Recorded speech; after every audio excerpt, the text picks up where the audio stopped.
तो क्या कल माकूल जवाब दे दिया पाकिस्तान को प्रधानमंत्री नरेंद्र मोदी ने अपने भाषण में, या फिर जैसा सारे लोग कह रहे हैं, लोग से ज्यादा जितने भी ये जानकार हैं वो ये कह रहे हैं कि मैच्योर लीडर की तरह उन्होंने बिहेव किया है? क्या ऐसा किया है? इसी पर बातचीत कर रहे हैं। लेकिन प्रदीप जैन जी, मैं आगे बढ़ूं उससे पहले, आप होते तो क्या भाषण देते?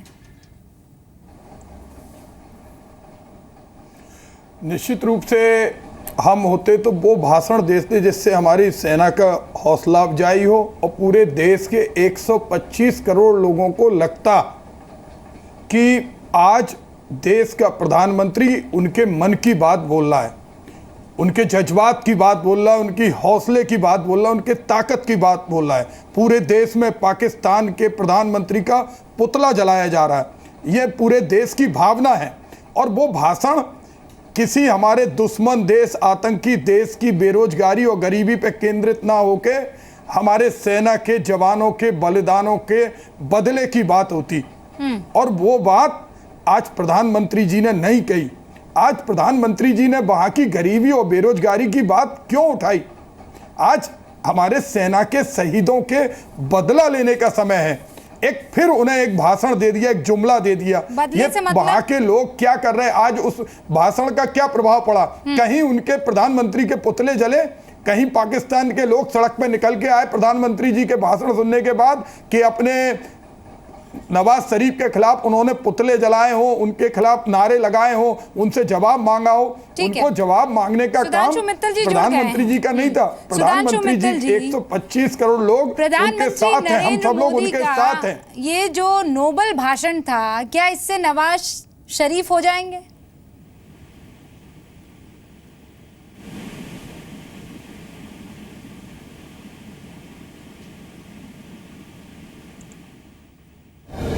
आपकी आवाज सुनाई दे रही है? हेलो। हाँ, आपका फ्रेम फ्रीज है सर, कोई बात नहीं, आपकी आवाज सुनाई दे रही है। अच्छा, ठीक है। मैं दो तीन चीजें सबसे कहना चाहता हूँ। पहली बात है कि जब आतंकवाद का देश सामना कर रहा हो, जब इतना बड़ा एक कांड हुआ हो, तब हम सबको राजनीतिक स्वार्थों को छोड़ के देश हित की बात सोचनी चाहिए। उससे शायद देश मजबूत होगा, राष्ट्रीय की हमारी जो सेनाएं हैं उनका मनोबल बढ़ेगा और देश में एकता का प्रदर्शन जो है वो दुश्मनों के लिए भी चिंता की चीज होती है। मैं अभी लास्ट कुछ एक आध मिनट से मैं सुन रहा था कि उन्होंने ये कहा या नहीं कहा। मैं पिछले 2-3 दिन से लगातार कांग्रेस के बयान इस बारे में सुनता आ रहा हूँ। एक तरफ मणिशंकर अय्यर है, वो कहते हैं कि बिल्कुल ही कोई सैन्य कार्रवाई नहीं होनी चाहिए, और दूसरी तरफ अभी आप प्रदीप जैन जी को सुन ही रहे हैं। मेरा निवेदन है कि कम से कम इस समय दो भाषा में और राजनीति ना करके थोड़ा सा देश का सोचें। अभी इन्होंने कहा कि वो पाकिस्तान की गरीबी की बात कर रहे थे, सैनिकों के मनोबल बढ़ाने की बात नहीं करी। प्रदीप जी, या तो आपने उनका कल का पूरा भाषण नहीं सुना, मैं आपको बताता हूँ। उन्होंने कहा कि अगर ये देश सुरक्षित है तो इसलिए सुरक्षित है क्योंकि हमारे सैनिकों ने 17 बार का जो आक्रमण करवाए हैं पाकिस्तान ने, उनको विफल करा और 110 उनके आतंकियों को ढेर करा है।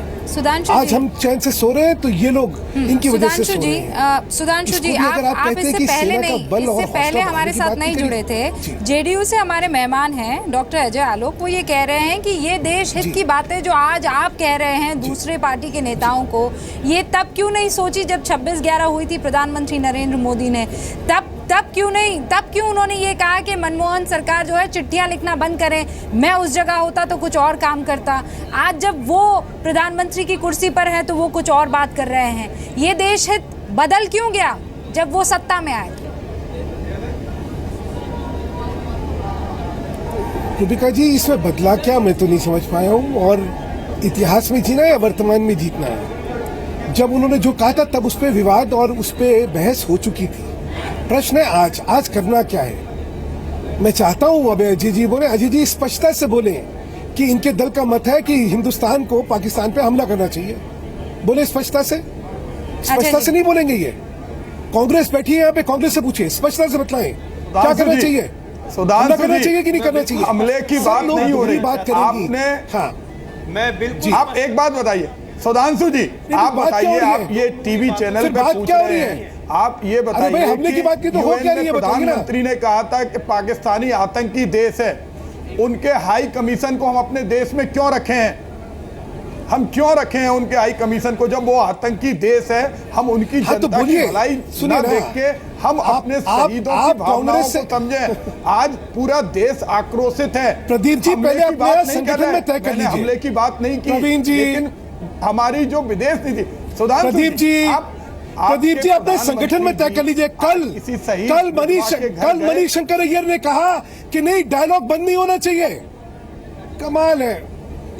कल प्रदीप जी, आपकी जानकारी के लिए बता देता हूँ, आपको शायद नहीं जानकारी होगी। कल मणिशंकर अय्यर ने कहा नहीं, डायलॉग बिल्कुल नहीं बंद होना चाहिए। अरे भाई, मेरे को बोलने दे, बोल लूं ना।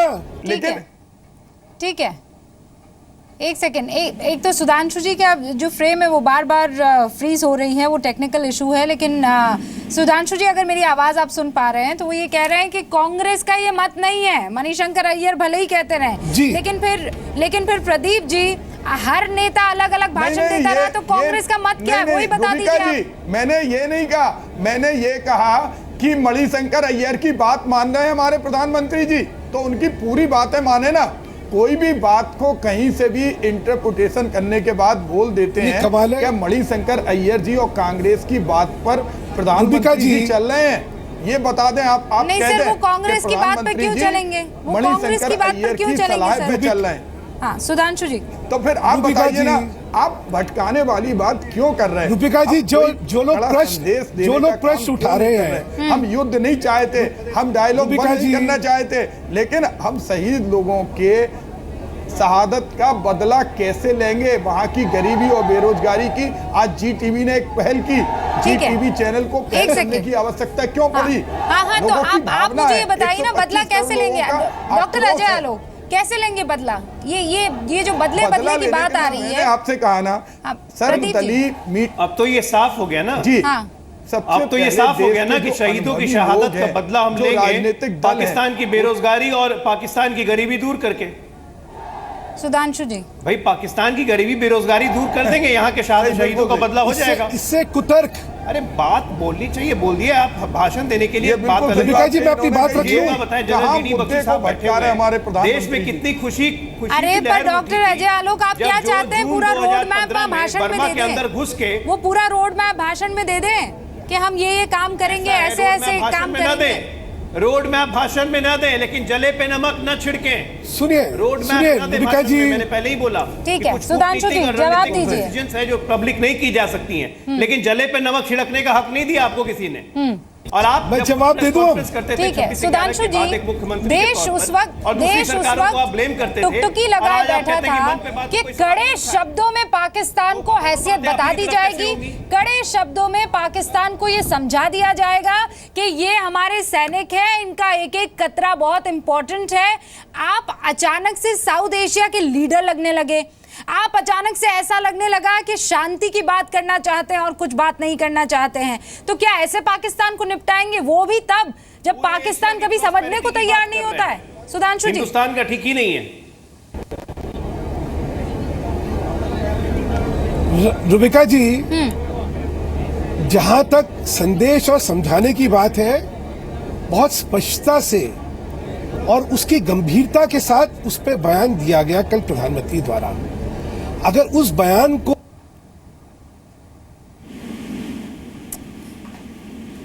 फिर आप डिस्कनेक्ट हो गए सर, मैं आऊंगी। जीडी बख्शी साहब, सेना कैसे लेगी पीएम के बयान को सर?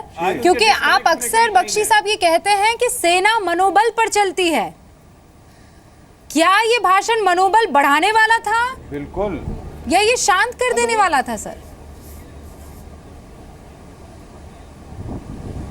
यह भाषण, जैसे मैंने आपको बताया कि जो स्टेज ऑफ द क्राइसिस है इस वक्त, उसके चलते आपको एम्बिग्विटी, डिसेप्शन डालनी ही पड़ती है जो भी बयान सार्वजनिक क्षेत्र से दिया जाता है। मिलिट्री टर्म्स में हम इसको एम्बिग्विटी जनरेटिंग एक्सरसाइज कहते हैं। इस टाइम पे किसी भी अहदेदार का बड़ा क्लियर संकेत दे देना दुश्मन को गलत होगा कि क्या करना है, क्या नहीं करना, किस टाइम पे करना है, कैसे करना है।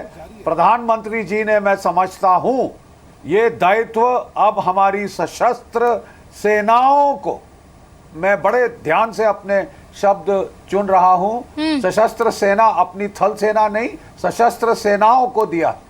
तो मैं समझता हूं कि इस स्टेज पे किसी भी जो सीनियर फंक्शनरी का कोई क्लैरिटी के साथ बोलना कि हम ABCDE करेंगे, ठीक नहीं होगा। और अगले कुछ दिनों में, मैं फिर अपने शब्द बड़े ध्यान से चुन रहा हूं, अगले कुछ दिनों में हमारे एक्शंस इसे क्लैरिटी देंगे।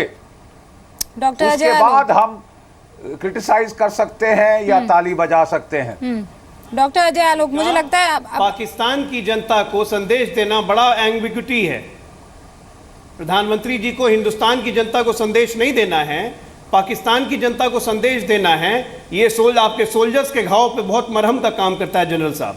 बख्शी साहब, जून 2015 में जब बर्मा में घुस के इंडियन आर्मी ने एक्शन किया था और मिलिटेंट्स को न्यूट्रलाइज कर दिया था, सारे देश एक साथ इंडियन आर्मी के पीछे खड़ा था, आज भी पीछे खड़ा है। आलोक साहब, मैं ये कह रहा हूं कि आप ठीक है, आप अपनी रणनीतिक डिस्क्लोजर्स मत कीजिए, लेकिन पाकिस्तान को मरहम लगाने की जरूरत नहीं है कि आओ भूखमरी से लड़ें, आओ गरीबी से लड़ें।